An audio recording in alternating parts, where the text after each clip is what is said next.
Fresh off getting his tail whooped, Khari Thompson, Celtics beat writer for Boston.com, joins me, Theo Dorsey, here on Theoretically Speaking.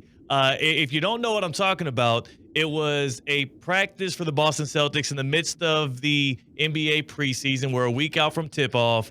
The media, including Khari, my guy from Hampton, he thought he would be just playing a media v. media game. And then moments before, head coach of the Celtics, Joe Mazzulla, who is an absolute psycho, looks the press in the face and says, no. It's not media v. media. It's media v. me and my homies, which was the Celtics staff. Khari, y'all lost 57-4, but how much time in between Mazzulla telling you be playing against a bunch of former pros and y'all actually hitting the court that y'all have time to prep? So we had no time to prep, Theo. It was the last question of Mazzulla's press conference, and he wasn't even going to tell us, but someone asked him about it, and he thought about it, and he was like, actually, you guys are going to be playing the coaches. And so we had about an hour to process that. Like, Joe finished his presser, and we went upstairs to, like, write a little bit and change, and then came right back down. It was time to suit up against a collection of former NBA guys, and even a McDonald's All-American was on the floor in Emile Jefferson. Now, here's my question. Was it full throttle? Like, were they going 100%? Because I saw the score, but that's easy to do against a bunch of, like, non-athletes, no offense. But it feels like y'all lived out a lot of people's dreams of being able to play on, like, a real NBA practice court against, like, professionals. But were they actually giving it their all early on? Full throttle. Theo, so it was 54-7. That was the score after 12 minutes. That was not a full 12 game. minutes? That was 12 minutes. That was full court press. That was Mazzulla every time he caught someone pretending to jog, going, come on, get up, get in them. Full court press, no mercy. Couldn't get the ball over half court.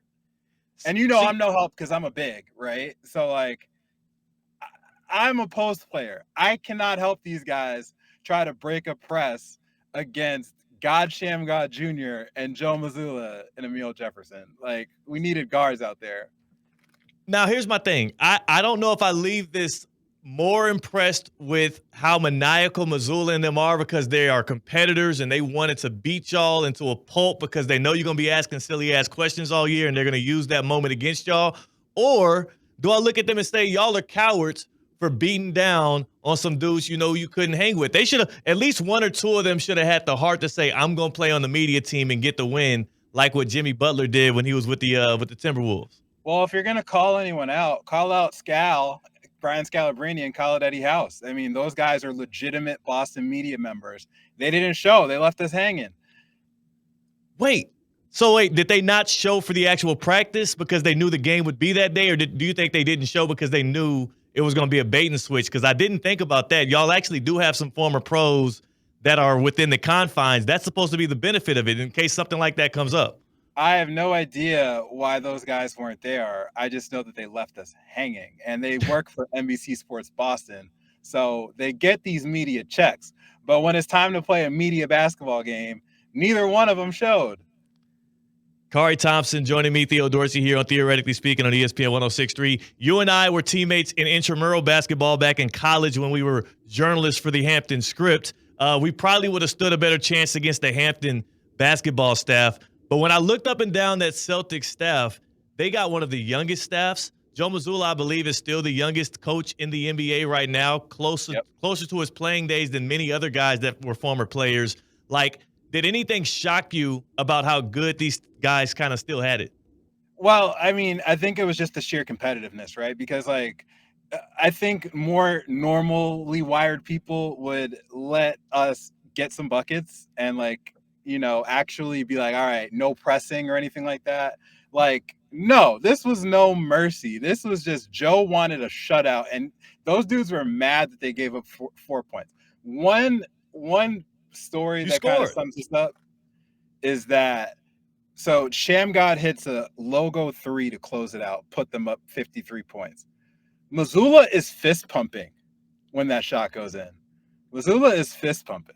Like, that's just maniacal. That dude's insane. That dude is like like Eric Spoelstra, we look at similarly down here with the Miami Heat, is a guy who is just so like like bloodthirsty to win and to compete that I can see him doing the same if he was actually a hooper. Joe Mazzulla is a dude who, if he told me we'd be playing some basketball, I would tell him actually my ankle hurt. I'm gonna sit this one out, big dog. You got this.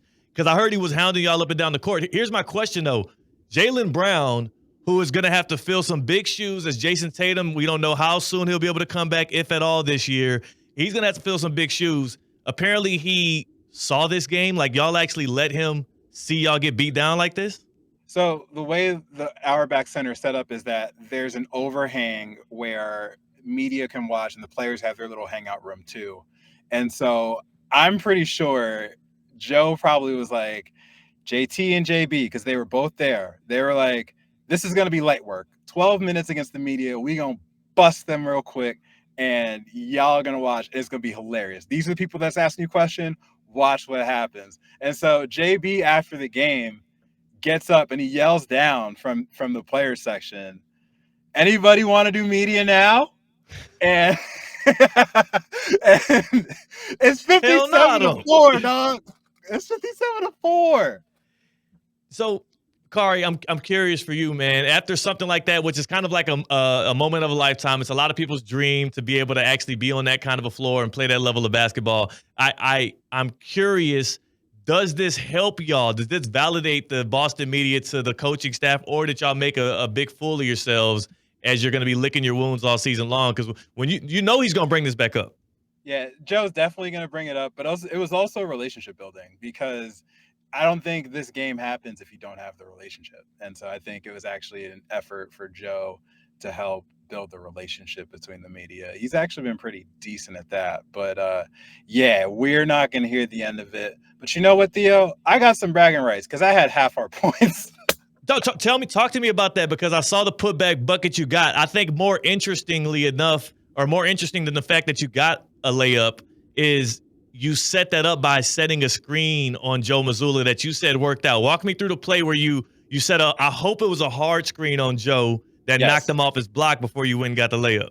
I did not knock Joe off his block, but I slowed him down just enough. So the player he was guarding kind of ran out to the 3-point line to catch a pass. I screened Joe. Joe's a little late getting through, and the three goes up. Nobody boxed me and crashed, got the board, laid it back up, over Emil Jefferson. So I can say I scored on a McDonald's All-American. The footage is out there. This is real footage we're talking about. We got video evidence. You do not need to play a day of basketball ever again in your life. That should be your final basketball story, both for your confidence and your legacy, but then also because of your knees. Khari, we getting old. Don't put yourself through nothing like that ever again. Before we go, though, Khari, what are your expectations for the Celtics this year? I'm seeing a win total around 41.5. I believe a lot of this hinges on when/if Tatum comes back. Just what are your overall expectations that Boston can have a year removed from a championship? I think it's a little higher than that. I would say about 45, 46 wins, playing for that 6th, 7th spot in the East.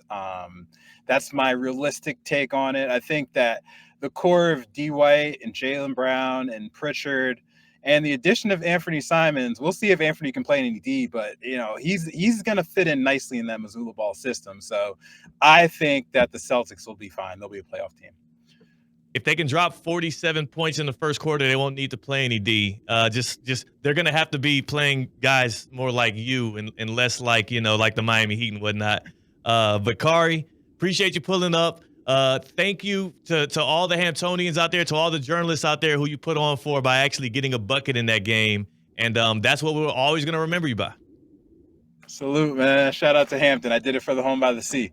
Yes, Sirski. Yes, Sirski. That's Khari Thompson, Celtics.com, or Boston.com, writing for the Boston Celtics. He'll be covering them throughout the year. We'll be checking in with you throughout the season to see how the C's do. Appreciate your time.